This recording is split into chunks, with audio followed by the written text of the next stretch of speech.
So, good morning and welcome to another episode of Better Business, Better Life. Today, I am joined by the delightful Vinnie Potestivo, who is an Emmy Award-winning media advisor and creator economist.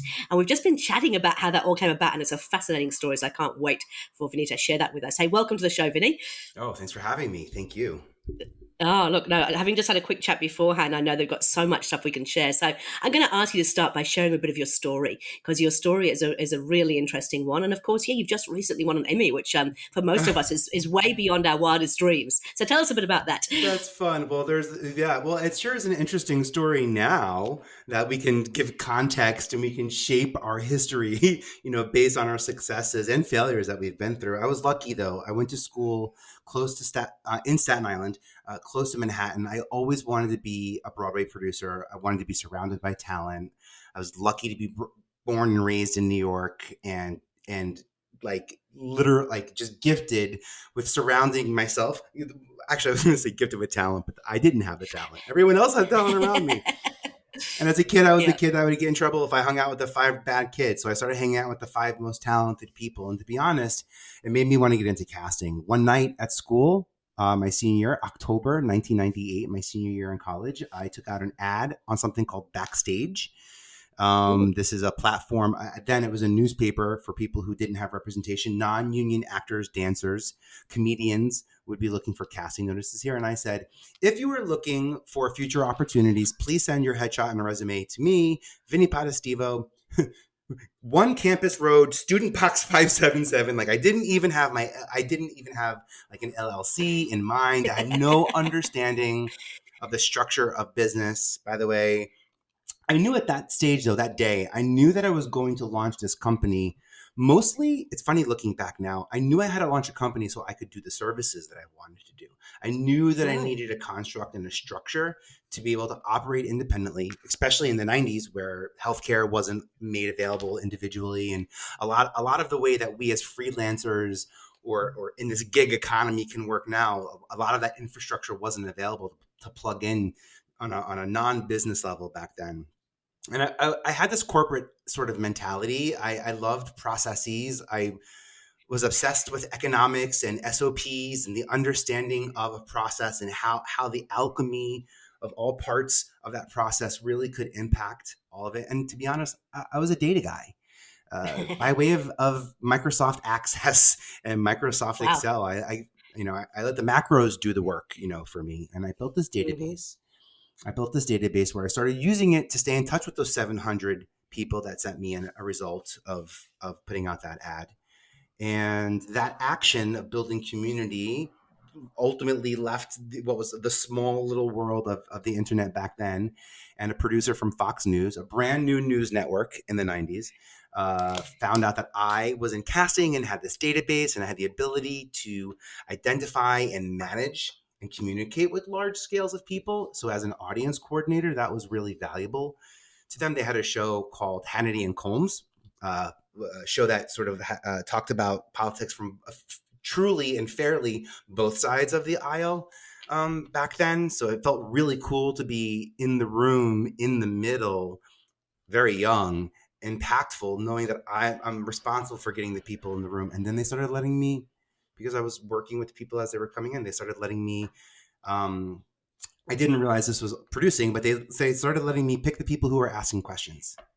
And then I knew what types of questions were coming from certain types of people and what those follow-ups were, just because I was talking to them, curious, and also, I don't know, socializing, I guess. Networking, we would say now, looking back, but I was socializing then. I had no goal other than just to make sure everyone around me had a great time. I knew that if I can keep the if I can keep it energized, creative output, that's going to help impact the content in a far greater way. And that led to MTV News. And from MTV News, I stayed at MTV for 10 years. And I got to find some of the biggest news anchors on CNN right now, and ABC and CBS and NBC. And it's the coolest.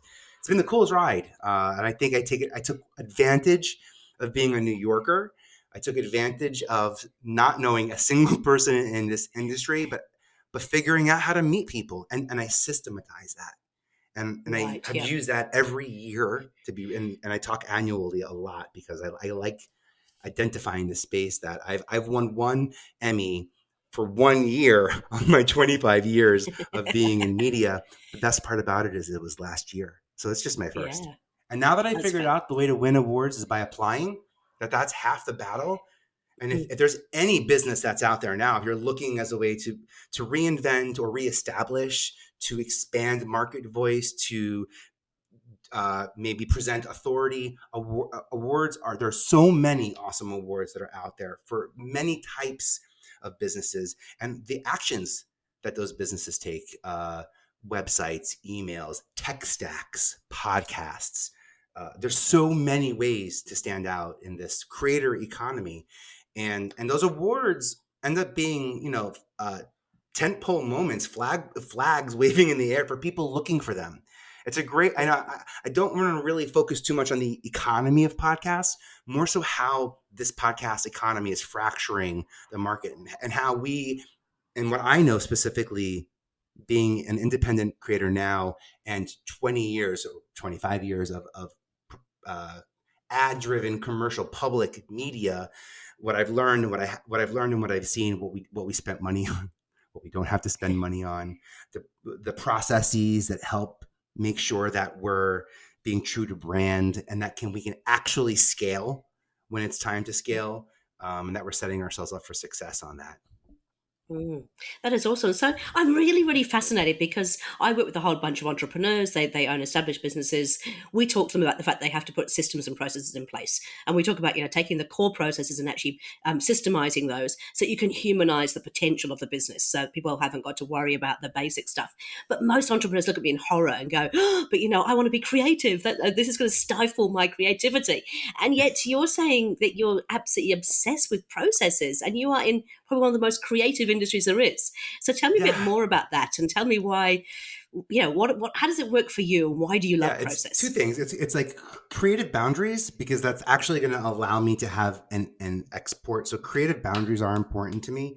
Hmm. Also, rules are important to me because if I'm not breaking them, then I don't know if expanding my boundaries. So Yeah. processes are brilliant because sometimes it's not working the way you need to because there's a new way to scale. Mm. For example, you may have a blog.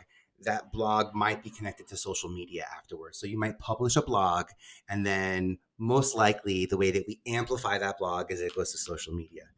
And Yeah. what I'm here to say is to create a better process. Your blog, if RSS, really simple syndication, this idea of podcasters know it because we understand the podcast RSS. Blogs Yeah. have RSS feeds too. It's weird to say this, but like blogs were first.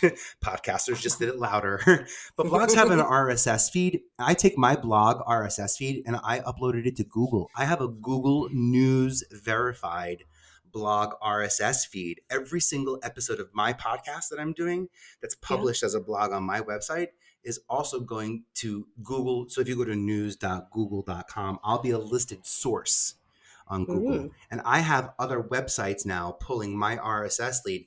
One, I got discovered on Google News in a way that is meaningful because the way the RSS works, and just to let me explain it, I write a column called Featured Podcasters, and I publish a new featured podcaster every day. And then there's a couple of other columns that we write on my blog as well. Featured podcaster, top five, um, a podcast news. So I stay in my verticals, but I have separate Mm. RSS feeds for all of those because I know different websites want different things. So I have lots of I have lots of platforms now pulling my featured podcaster RSS. To me, that's exciting because that's us.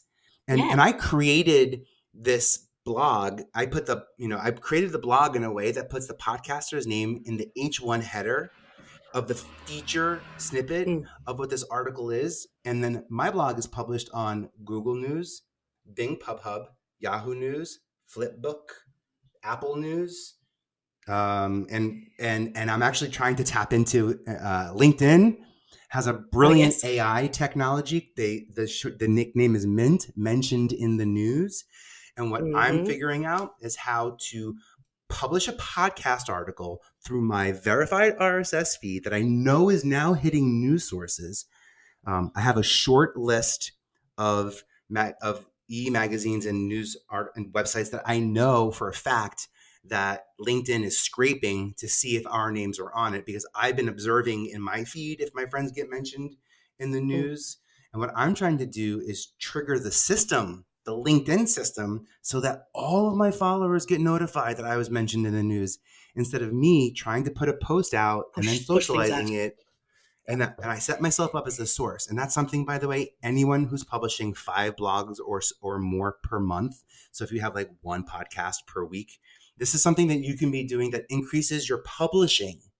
And then from all of those publishing platforms, like publishing is where we go to, well, publishing is where we create our content. Distribution is where we go to play it. So I'm talking about like news distribution now. From all of those distributors, social media is then amplified, as opposed to from my website or from probably from Instagram. And then it's probably repurposing content, which is also a trigger word for me. Repurpose, this word of surprise. Repurpose to me. Go on. It's go on. like, Tell are me, you why surprised? does it wind you up? Why does it trigger you? Go on. Tell me a little bit more about that. What are you going through? Well, are you surprised that you have to advertise your podcast commercial every single time? Like, because repurposing is kind of like, what we would say polishing a turd or throwing a ribbon on, repackaging a gift.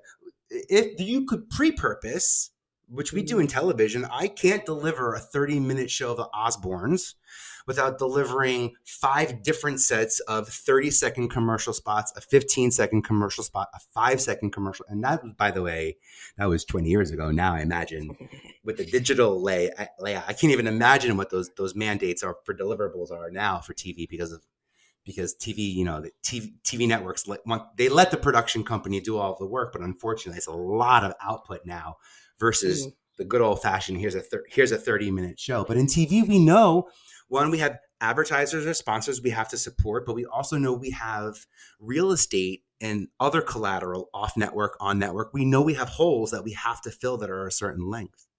And pre-purposing, identifying that I need to have a 45-second audio spot or a 30-second video clip that I can be using to help me get this message out. If I can put that into the alchemy of the project, if I can create that while I'm creating us, this core piece of content, then I'm really being mindful of the audience that ultimately this is going to be advertised to, which is like, that's the growth audience. That's an important audience, for us. That's really how important it is to pre-purpose. And when you pre-purpose, it allows you to build relationships with meme accounts so maybe you reach out to a couple of meme accounts on Instagram that have 10 million and say, hey, every single month I sit down with these types of people.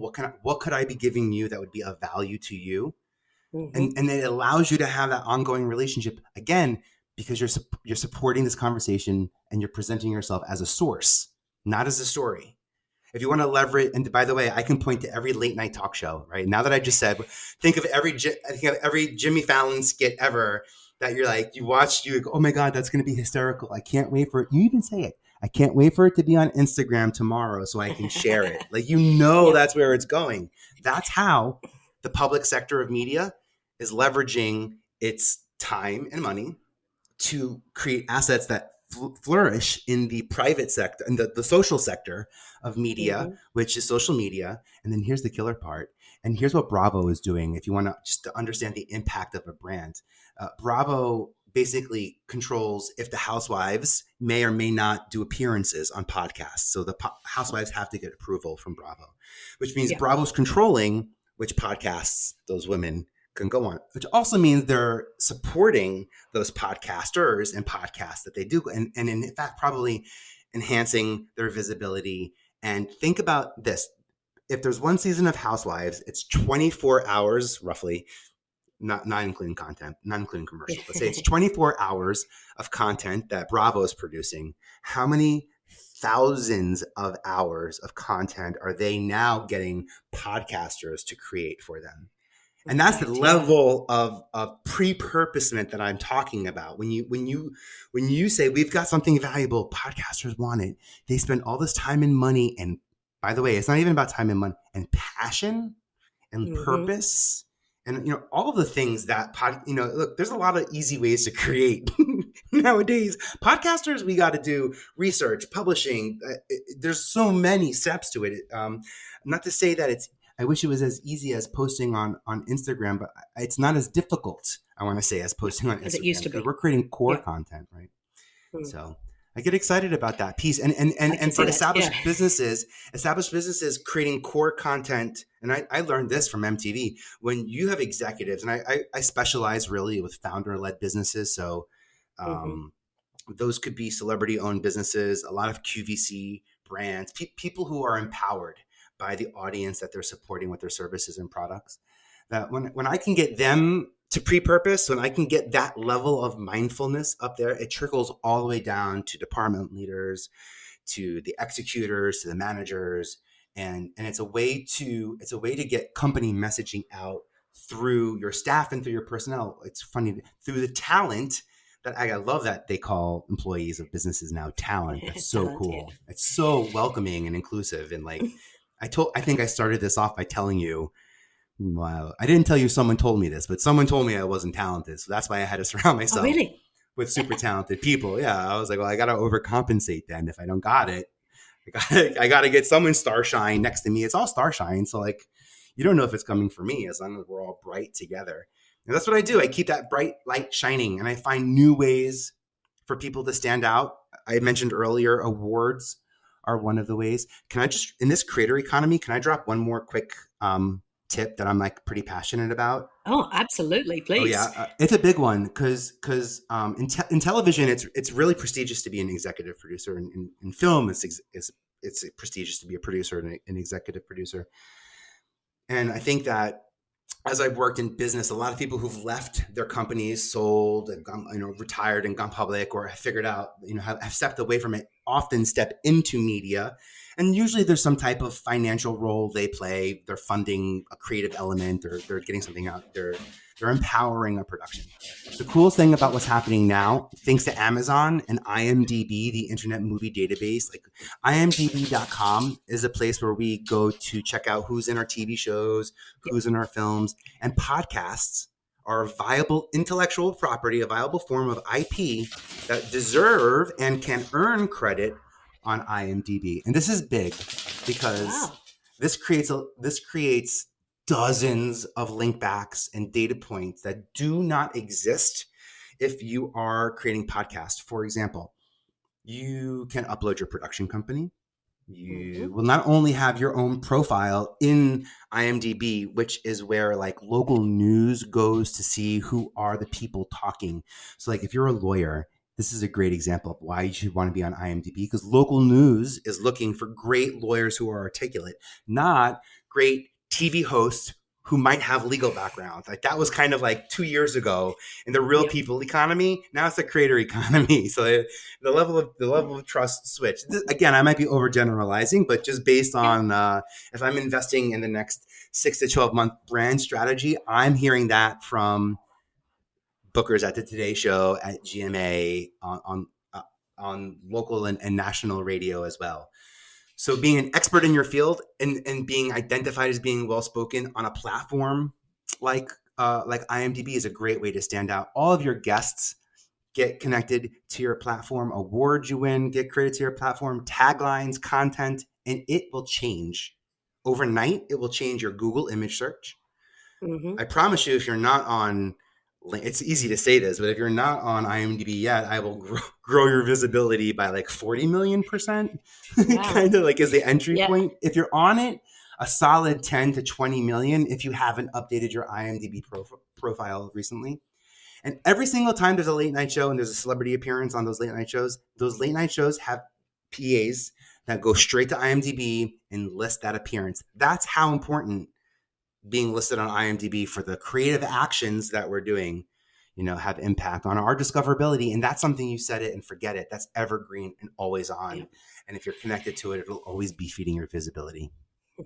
So I had no idea, because for me, yes, I use it all the time to sort of find out, who's in the TV show, who's in the film, when was the film made, etc., etc. I had no idea about the broader kind of range of it. So that's really fascinating. And I love your example of a lawyer, because I think that for a lot of people listening right now will go, but you're in the creative industry, this is all Exactly. great for you. How does this work for me? My business is professional services or a family-run business, but it still has the same impact, right? I'll tell you what, I as a pure creator, not as an advertising creator or a marketing creator, I stand out. I feel, or at least this is how I'm positioning my brand to be. So this is the way I feel. I feel like Yeah. I stand out on LinkedIn right now because of my professional creative background, the level of productions I've worked on, independent and professionally. I feel like I stand out on LinkedIn, a business platform where usually I would feel like, oh, I'm just the TV guy, or I'm just the podcast guy, or I'm just another person saying they have a podcast, and I don't even talk about that. And it's a way for me. I think that in other words, I think I'm exotic on LinkedIn. The same exact reason why I think lawyers are exotic on IMDb, and bakers, and contractors, and architect. I mean, your specialty. This is the coolest thing. We go here, right? I'm telling you that the public sector of media looks at IMDb first. I'm going to be first, probably, if they want to book you directly to come on CNN, Fox, whatever is happening in the news, and they need you to, that's a great place to be. And I'm a big fan of helping people get discovered. I put you under the nose of like the person who's looking, to be really honest. I don't try to I don't tell people to post a lot on Instagram. I don't think you need more visibility to increase your discoverability. You need more shareability to increase discoverability, but not visibility. Increasing your visibility puts you everywhere all at once. If people aren't sharing a simple presence of you, that's something I can actually help any business do. That's something I realized we were guilty of. I'm guilty. I was guilty of it back then. I was saying all these bad stories. So how are people possibly going to say good things about me if I'm only giving them the bad stories? And by creating these pieces, it really changes how people can share us. A great example, around this holiday, you'll find something this holiday, some toy, some gadget, something that you love, and you'll buy 6 of them, because it's the right price, and more importantly, it's going to allow you. It serves your ego. This moment of discovery where you identified something that you can now bring to your secret Santa, or your family, or your siblings, or however we do the holidays, and give those presents away, and know that you were able to bring value. And there's this discovery piece in it. Right. And they'll get you that way. That's how they get you. That's 5 new things you got to let your family know about. Be the one to get it. You want to be the cool aunt? This is the product you got to, there's that ego piece in discovery. Sometimes discovery, we're so focused on us getting discovered. You know what I tell casting directors? I've been in the background of like The Irishman, Sex and the City, and The Thomas Crown Affair, by the way. And every single time, it was the coolest movies ever, by the way. Yeah. And every single time I met those people, I said, I'm going to get to do this, and you're going to be the person who discovered me. And I'll never forget you for discovering me and giving me this opportunity. And I always say that in the castings when I knew I really wanted something to happen, because I was trying to say, like, this is like, you're part of my story. And like, if you want to be part of my story, I'm giving you a big way into it. So much so that when I became a casting director, I leveraged that emotion. Well, producers listening to this, I leverage that emotion. I would come into MTV and I would say, here are 5 people. Who's going to get them? Another network? You want Nickelodeon, Disney? Who's going to come in and get these 5 people that I know for a fact need to be on our air? We either get to claim that we launch stars, or we can just be serving pop culture. And no offense, but the 10 years that I was at MTV, we created some amazing game-changing opportunities for people to show. We took MTV used to give artists 3 minutes to tell their story in music videos. We ramped that up to 30 minutes, 60 minutes. I said I did not mean to say I.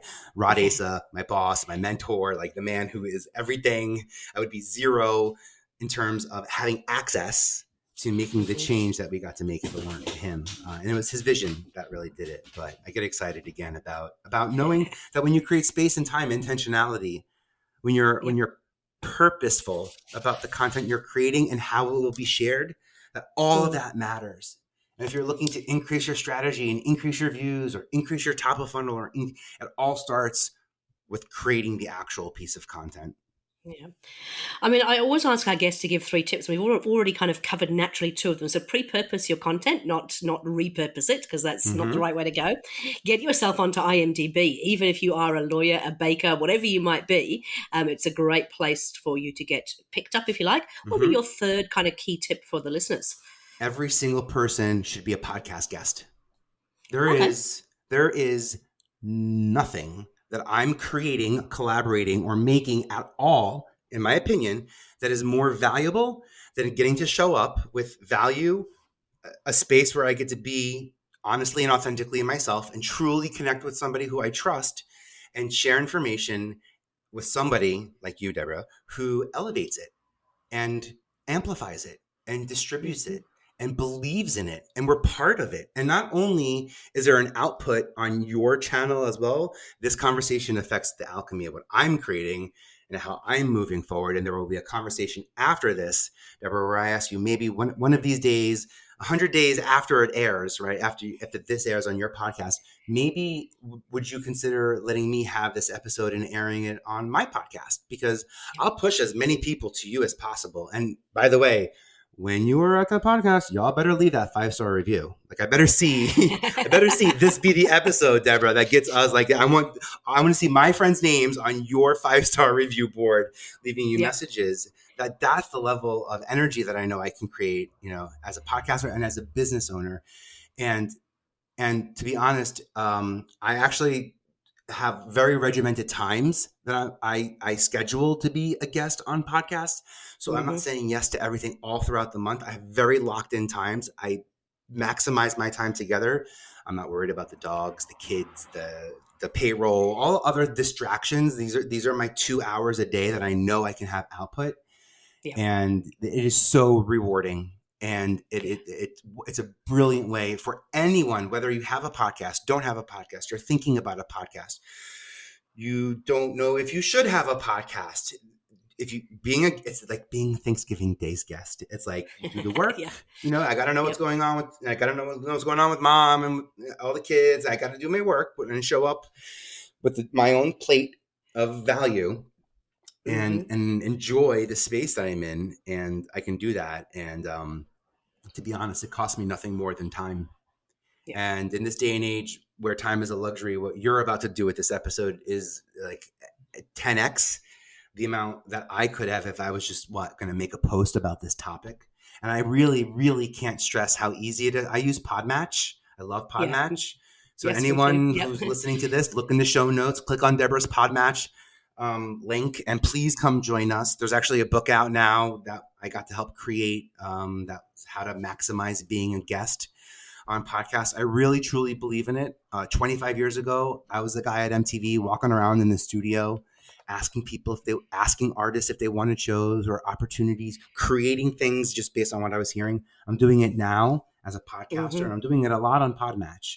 So if there's anything I can do to help you guys be successful in your own personal brands, in your founder-led companies, or even the infrastructure, the SOPs for internal communication between executives, and maybe sometimes there's like a founder-led, an executive and a row of talent that are public-facing also. So it's just understanding how to leverage, to be honest, like the face real estate, especially on social media, so that we can connect with people, because like the power in people is ridiculous. Podcasting is proof of it. Yeah, no, that's awesome. Hey, so we'll put a link to that book, obviously, in the show notes so people can actually get to that book. What about if people are feeling a bit nervous about going on a podcast? I think you and I are obviously natural. We love to meet people. We love to, find out what's going on. But for some people, they'll go, oh, but, having to talk on a podcast could be really scary. What would be your advice to them? Okay. My advice to them would be, well, first off, if you don't want to speak on podcasts and you don't feel comfortable, and ultimately it's not the path that is of interest to you, then there are other directions I would go in. But if you're saying to me, oh, I wish I could do podcasting, but I just don't know if I'm good at it, I wish I could X, Y, if you feel like there's this opportunity, I would say 2 things. One is I don't know if you are as clear in what you want to share or what you want to talk about as you need to be. And I'm not saying you need global clarification. I think a lot of us have global clarification of what we're doing. It's these 45-minute, 15-minute, 30-minute only conversations in podcasting where time is crunched and we want to get as much value out there as possible, but know that if we confuse, we lose. So how important it is, as Debra did, for us to stick to 3. Trust me, there is plenty more to learn, but Oh, I yeah. think that that's part of it. That was, for me, that was part of it. Also, in podcast guesting, I have to be honest, it's with people. So I Yeah. trust you. And I know that ultimately you have total control over this recording, but not some company or business. And I know that you can't say to me, oh, well, it's not my footage. Someone else took it and I don't really have control over it. That's what happens in TV and in news. And that's the aha gotcha journalism piece that I think scares some people away from Yeah. showing up live. And I think that, one, clarity in what you want to say, and two, it's like trusting people. It's really what it is. It's, for me, Because we're all because about building each other up, right? So on a podcast, nobody wants to make anybody look bad. In fact, we want to do everything we possibly can to offer value to our listeners. So I think you're absolutely right. It's yes, not the same as being. I remember being on live radio once. I was so petrified because yeah. they try and trick you. They try and sort of take you down a route. Whereas this is not what podcasting is about. It's about actually sharing the stuff that we know can help other people. And you start small, and we have Mm, conversation. Like we've been talking for weeks, and if not months. By the way, first off, I think I can honestly say I think I'm good at casting, and like I trust the casting there's so much though that happens when I send an invite to a podcast that I'm interested in being in. I'm inviting you into my world and I'm opening it up. mm, I'm not showing up apprehensive or nervous about which direction we've done so much back and forth, and I'm not stepping into an unknown territory with someone that I feel like doesn't have control over the conversation. yeah. So much of it is an individual process. For Mm, the people out there who don't know how to podcast, let me say it this way: focus on who, not how. mm, yeah. Don't try to become better at podcasting. Find someone to be better at podcasting with. And hey, I do that stuff. Like I pretend to interview people on my Zooms. I have something called the Creator Hub. Everything I talked about is documented. It's free. I have clients that they pay for my software as a service clients that pay for master classes, and I'm able to offset the cost of any membership for Mm-hmm. life. So anything I've talked about is all the SOPs, every process that I've talked about, how to get your podcast on INV, those 99 awards worthy of winning, how to get paid for having a podcast. By the way, there's about 50 creator platforms I strongly recommend you all put your names on. It's weird to say Wow. this. You want to get Mm. paid from podcasts, put your name on the list where the checks are. And then they call you and they say, hey, you got 200 people. This is exactly what I'm looking for. And you're like, what? Me? Really? Is this really yeah, you got to be in it to get Yeah. selected and get picked. And they're looking for us. Yeah. Amazon just launched something comparable, by the way, too, Oh, okay. the Amazon market is now leveraging access to brands and creators to make stronger connections in conversion. So again, people, it's all about the who, not the how. Yeah. Awesome. And as you said, I mean, it's like you've got to put your hand up. You've got to put yourself out there. Otherwise, it's never going to happen. And so that's how you got your awards, is by actually saying, hey, look, I'd like to win an award. Let me put myself forward for that. And same, I think, with podcasting and stuff too. Hey, look, we could talk for hours and hours and hours because I know we've got a lot in common. But in terms of people working with you, I know you've got all this free stuff and that is amazing. We'll make sure we put links to that. But if somebody actually needs some help, because for a lot of people who are running a business, their forte, their thing that they love, their unique ability is actually, running the business, being the visionary, being the integrator, whatever it might be. But they might want to actually get some help with this. How would they get that from you? Well, how do you work with people? Oh yeah, that's awesome. Yeah, I work one-on-one, and I just launched my Inner Circle for Creators. So whenever you're listening to this, it's launched, which is so Yeah. nice to say. And to be honest, I took 2 years to figure out how to work in a group setting. I'm Yeah. really, really good one-on-one. Like that I know for a fact that I am the things that I can do with you as a solopreneur, as a founder-led company. I have $100 million brands that I'm working with that are dominating Sephora and Blue Mercury and QVC, that have founder-led faces at the profile of the company, but it still is about community. And how do you empower those ambassadors? How do you empower the mentors? So it's a really custom, basis. I look at it's a lot of SOPs and processes. So Mm-hmm. I'm definitely going to look at something and my prognosis will be sustainable. It will not be a quick fix. It'll be a permanent fix, or at least a structure of a way to set you up for success. Yeah. That ranges from how, for some clients, here in New York, I've gone through their offices and I figured out where we can put a Instagram studio and converted that into a podcast studio, and then converted it into a live hit studio for QVC, so they can Wow. save time. Instead of having to go down to QVC from New York, they can save Yeah. time doing that. Doing Now it. that QVC lets people do live hits from Yeah. so if you have, so there's like unique data points that are in creativity. And I think I've worked with certainly the one percenters, Ashton Kutcher, Sharon Osbourne. We got to put Beyonce in her first film, brought Mandy Moore. Wow. Like, I've worked with the one percenter creators, and I've Yeah. worked with the one percenter business owners, and we all have the Mm-hmm. same issues.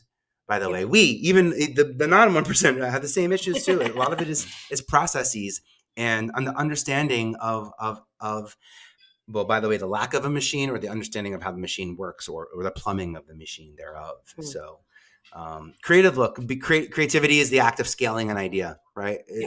We create something. It's in my head. It's in your hands. We've created it. It's in our minds. It's in our mouths, and it's out there. We've created it.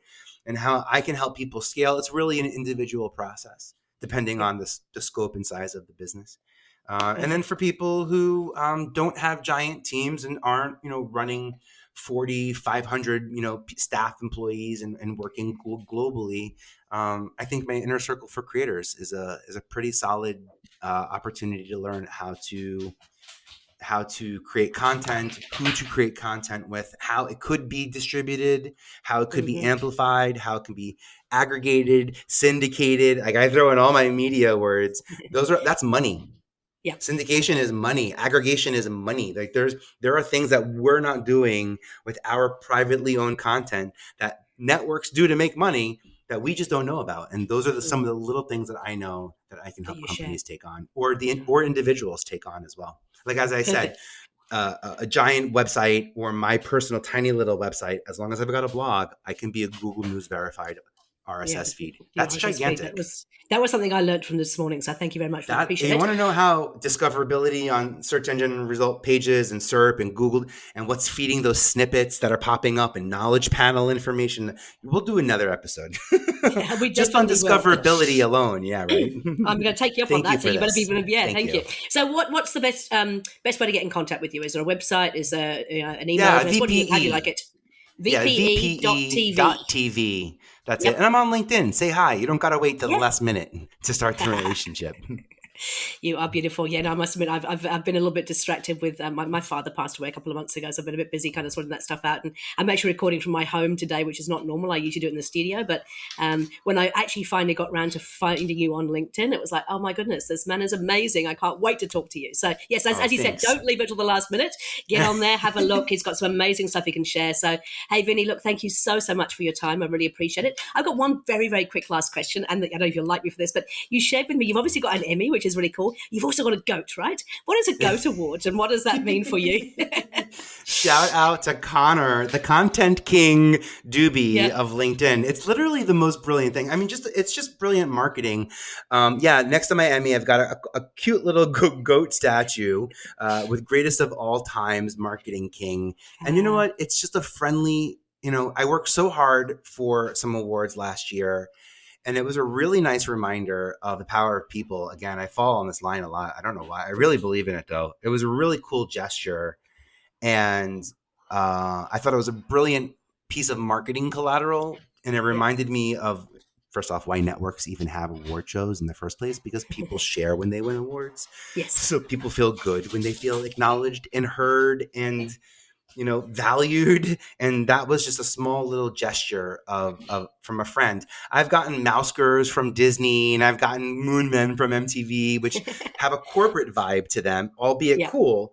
But this was something pretty neat. And hey, that's a good reminder. I'm glad you brought this up. A good reminder that we all could be doing that, that we all could be creating our top fives and building stages where we can be the source for discovering and elevating people. I love that little goat though. So my goat keeps my Emmy happy, and I'm watching Yellowstone, which is all about Montana and the Wild Wild West. So I have my own I'm playing Barbie dolls at 45. You got it out of me. I love it. But I'm a big kid myself. I completely get it. Hey, Vinnie, I've got to say goodbye. But hey, look, thank you so much for everything that you have shared. A fellow Schnauzer owner as well, which is always kind of fun. So we had our share of our dogs beforehand. Mine's just joining me at the moment. Look forward to keeping in contact, and I'm definitely getting you back. So thank you for your time, and we'll talk again soon.